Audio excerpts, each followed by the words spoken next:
Guys, good morning to you all. I have my coffee. I haven't forgotten it since that incident a couple of weeks ago. I've been better. So that's already, we're off to a good start. And, this has been really kind of a busy week filled with just some stuff that I haven't really been looking forward to having to tackle, like at work and, just small things, granted, but, just things that have been kind of looming, deadlines and such, and it's in the back of my mind. And some of these things were what I had in mind last week, I think it was, when I was talking about worry and dealing with worry. And, it's been going a little better. I'm so glad we had that talk.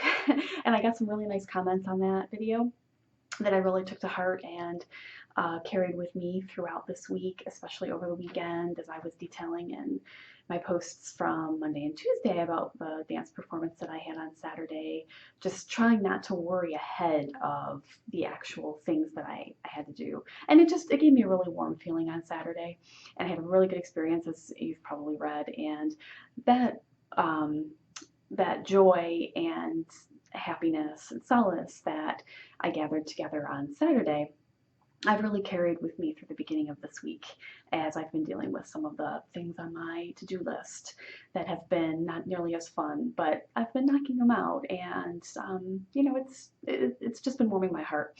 And so happy feast of St. John Paul II, our favorite guy here. If you were praying the novena along with me, I hope that you had a very good experience. I know I did. As first year praying that novena, I'll definitely be doing that in the future. Right now I know that Pray More Novenas is hosting the St. Jude novena. His feast is October 28th. So you could catch up if you haven't started that one yet, or just finish the day after his feast day, which would also be fine. I think that would be if you started today, or that would be a couple days. Well, anyway, I'm not going to count right now because I'll do it wrong, but you're praying that, or you could start and just finish slightly after his feast. And then we've got the November feast days coming up, which we won't talk about yet. We'll save that. But that, we're quickly approaching the Feast of All Saints and All Souls and some other nice saint feast days in November, including one of my favorites in my confirmation patron, Saint Cecilia. So good stuff to look forward to. New novena possibilities. But our topic for today is briefly, the small things, I guess, is how I'm going to characterize it. So just the little things in life that can bring a smile to our face. That kind of ties in really to what I was saying about the topic of last week's post, and just kind of what has happened in my life as a result of that. And hopefully you've had that experience as well. Just appreciation is the way that I would frame it better. Appreciating the small things. And I was thinking about that this morning when I was driving in. I dropped Anne off at school like I do 3 days a week, and my daughter is not an introvert, I don't think. She seems much more extroverted. She's very social, at least. So if she's an introvert, she's a social introvert, whatever they call that. But she definitely seems to enjoy being around people more than the rest of the family. And so I was walking her up to her school, and, she's stopping by, as we pass some people on our way up. She's, hi, Mackenzie. Hi, Riley. And they're, hi, Anne. And it's clear that she has endeared herself to the other kids in her class because she's very friendly and very sweet. And that just warmed my heart to see that and to see how happy she is at school. So I dropped her, and then I was driving in and listening to podcasts. I was listening this morning. I was listening to The End of Catholic Vitamins, and then I started Catholic in a Small Town was the next one that was in my queue. So I was listening to those, and I feel like those are my friends. I actually met 3 of those 4 people that host those podcasts at the CNMC this past summer. And so I said, really good. I'm in a good mood, even though it's been, in terms of Monday and Tuesday, it's been kind of a long couple of days, but I'm in a good mood. I'm feeling happy. And one of the things on my to-do list today is buying tickets to see the Nutcracker in December. I usually get those in October, and every year I take the kids. Last year was the first year that I took Anne, because she was just 3 last year. Below that, I think might be a little young to sit through it. But, I've taken Henry for a while now. And we go with my mom, and sometimes a friend of my mom's comes as well, named Donna, and all of us will go. And so we'll go to the ballet, and then we'll go out to eat afterwards, which at this point is probably Henry's larger motivation. Although I think that he still sees the Nutcracker, he doesn't really see it as the ballet. He sees it as a play, and so therefore he hasn't, developed that aversion to dancing, watching a dance performance that he thinks like, well, that there's a lot more girls and women here. Than there are men and boys, although there are certainly some of those that enjoy watching dance as well. But he still likes going with us, and I want to foster that for as long as I can.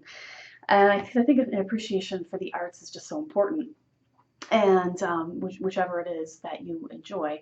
So I love that every year we have such a good time. We go right here at the university that I work at has a performing arts center, and a local ballet company puts on the ballet, the Nutcracker, and they decorate the theater so beautiful. And there's all kinds of tables out front selling little Nutcracker trinkets and ornaments, and full-size Nutcrackers. And Henry and I have a Nutcracker collection of like this high, however high, maybe this high. So not giant, but I'm gonna adjust my camera because I'm trying to look at you. I'm not looking at me, but there we go. That's better. And so we get a new one every year. And yeah, so it's so pleasant, it's so fun, and I love that. So that's one of the things I was thinking about, just appreciating these things in life. There's always going to be things that we're dealing with in the background. Daily grind, small things, sometimes larger things that can be worrisome, larger issues like the health things that we've been talking about recently, or global things going on in our world. There's always, unfortunately, going to be things like that we're thinking about and wanting to be a part of, helping and being of aid to others, and what can we do? And those are always going to be things that are on our minds and hearts, and we're worrying about those things and wondering how we can best be involved. And I think that in order to keep our spirits high and our ability to help out fostered in a sense that we're kind of, sort of keeping our mental and emotional health good so that we can be of best service. I think appreciating just the small things that we enjoy in life is just so crucial.